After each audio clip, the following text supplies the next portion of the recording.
मायरा और वानी दोनों को हॉस्टल में एक ही कमरा मिला है। इसी कमरे को लेकर उनके बीच पहली बहस शुरू होती है।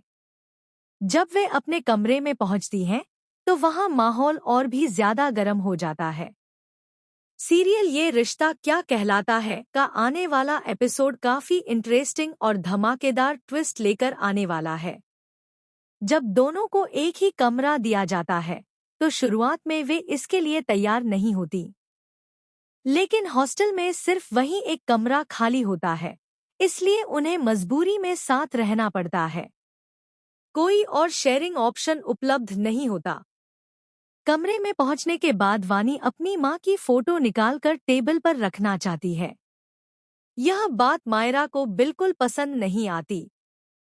वह गुस्से में कह देती है कि उसे अपनी मां से बहुत नफरत है और वानी अपनी मां की फोटो यहाँ नहीं रख सकती।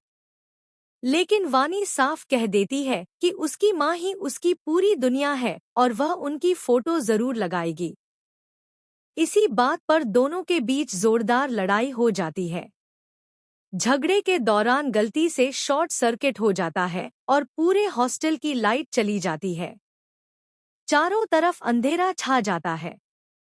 इसी बीच अरमान और अभीरा वहां पहुंच जाते हैं।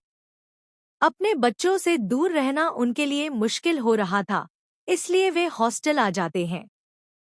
डायरी से उन्हें पता चलता है कि उनकी बेटियां रूम नंबर 14 में हैं। दोनों उसी कमरे की ओर भागते हैं। अंधेरे में अफरातफरी के बीच एक बड़ा ट्विस्ट आता है।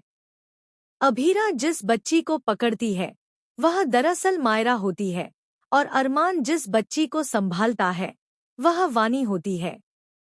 दोनों एक दूसरे की बेटी को बचाकर बाहर ले आते हैं। बाहर आकर अभीरा अपनी गोद में मायरा को देखकर हैरान रह जाती है। वहीं अरमान भी उतना ही शॉक हो जाता है जब वह देखता है कि उसकी गोद में वानी है। अरमान को वानी का चेहरा साफ साफ याद नहीं होता, क्योंकि सालों में बहुत बदलाव आ चुका है। लेकिन अभीरा अपनी बेटी को तुरंत पहचान लेती है, क्योंकि उसके शुभचिंतक ने पहले ही उसे सारी जानकारी दे दी थी कि मायरा किस हॉस्टल में रह रही है। अभीरा अरमान के सामने टूटती हुई नजर आती है, लेकिन खुद को मजबूत दिखाने की कोशिश करती है। वह वानी को लेकर वहां से चली जाती है। दूसरी तरफ मायरा अपनी मां की गोद में इतना सुकून महसूस करती है कि बाद में अभीरा को देखकर भी भावुक हो जाती है और उसके दूर